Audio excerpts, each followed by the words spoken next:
Peter King, the Monday morning quarterback. Peter, Denver just fired their offensive coordinator, Mike McCoy. Is it McCoy? Is it Elway? Is it Osweiler? What do you make of it? I mean, Osweiler claims another offensive coordinator. Last year in Houston, George Godsey got the play calling pulled from him early in the season because of Osweiler's ineffectiveness. He got fired in January. So this year, we're 10 weeks into the season, and Mike McCoy, who Peyton Manning thought was one of the great coaches he's worked with, all of a sudden gets whacked because Osweiler is throwing balls to guys who look like they're 10 feet tall. And so I'm sorry. This is death by Osweiler. That's what this is. And Mike McCoy didn't unlearn how to coach between coaching Peyton Manning, Phillip Rivers, and then Brock Osweiler. All you have to do is watch this video. Look at where these balls are. They're all 10 feet over their guys' heads. And Mike McCoy got fired today because of it. Hey, I rest my case. Hey, speaking of the Chargers, Peter, I watched that division. The Chargers are the best team in that division. You think they have a chance to win it? I wrote that this morning. Now, that there's little doubt in my mind that right now, if you play the the Los Angeles Chargers, I can't get over that. If you play the Los Angeles Chargers against any team in that division today, neutral field or wherever, the Chargers should win the game. Yes. And in my mind right now, I think the Kansas City Chiefs, for whatever reason, they're having a very difficult time now stretching the field the way they did early. Denver can't get out of its own way on offense, and the Raiders just look absolutely abysmal.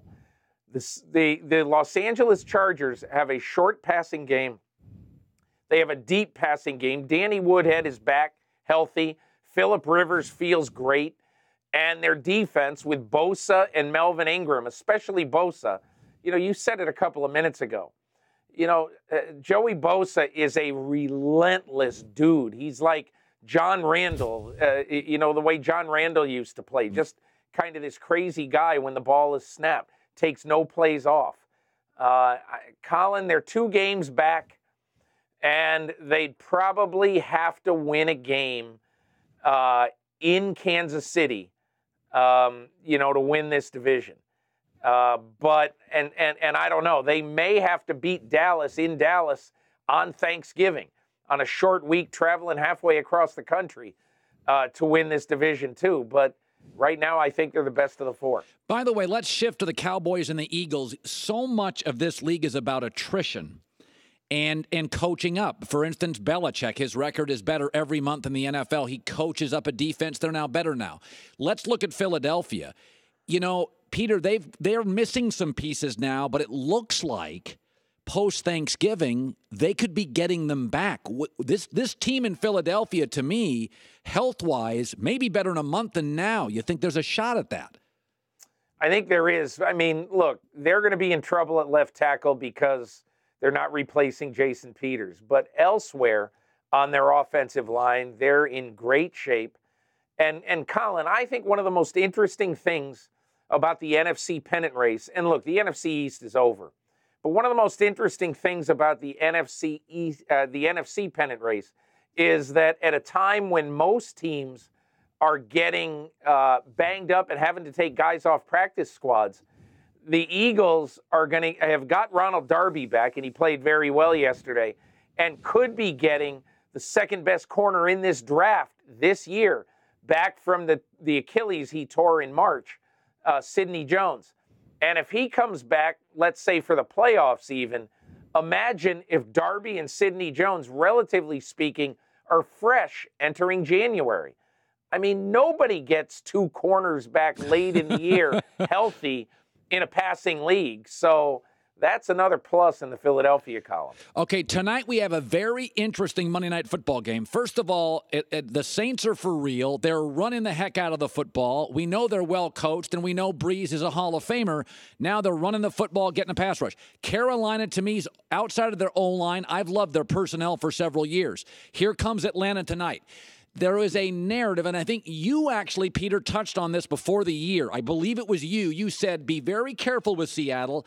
This defense is starting to age. Older players get hurt. Peter, Cam Chancellor done for the year. Richard Sherman, do you feel like the Seahawks, the Legion of Boom, has peaked? This is as good as it was going to be, and now we're going downhill. I think there's no question it's as good as it's going to be. I mean, they were the best defense in football 4 years running. But now, Colin, even if they come back, let's say that all three guys come back in 2018. And I don't mean to minimize tonight's game because it's crucial for both teams. But Earl Thomas turns 29 next spring. All these birthdays, by the way, are within a month of each other. Earl Thomas turns 29. Richard Sherman turns 30. Cam Chancellor turns 30. So you ask yourself this question, with Richard Sherman coming off an Achilles, with Cam Chancellor been banged up a lot, Earl Thomas starting to get hurt after being an Iron Man. And I think the one thing you have to ask yourself is, can the defensive front, which is also aging, and you don't know how much longer Michael Bennett has or whether Cliff Averill is even going to play any more football, I think you have to ask yourself the question, okay, do they need to reinforce on the back end in the first round come next April? That's the big question for John Schneider. He's got a lot of holes to fill. I think he ought to take offensive linemen for the next 3 years. But I do think that he's going to be under a lot of pressure this coming off season to start to refortify the back end of that defense. Finally, we had all these quarterbacks on display. You had Baker Mayfield, who's a playmaker, but he's kind of grabbing his crotch and doing stuff I don't like. You got Darnold's a playmaker, made some mistakes for USC. You had Josh Rosen, more of a refined pocket quarterback. Now, you've told me you don't watch a ton of college football, but you do follow the draft. You understand what teams need. Any takeaway from Saturday night, the Rosen-Darnold thing? I watched the whole game, Colin. Albert Breer texted me and he says, hey, you got to watch this game tonight. So I did. And I was glad I did because I came away with a real appreciation for Josh Rosen. I think he's good. I think he doesn't get panicky at all. Whereas, Darnold, at least in my opinion, when I watch him, Kirk Herbstreit said it perfectly in this game. After the sailed interception by Darnold, I think you heard Kirk Herbstreit talk about, look, here comes, watch the replay, happy feet.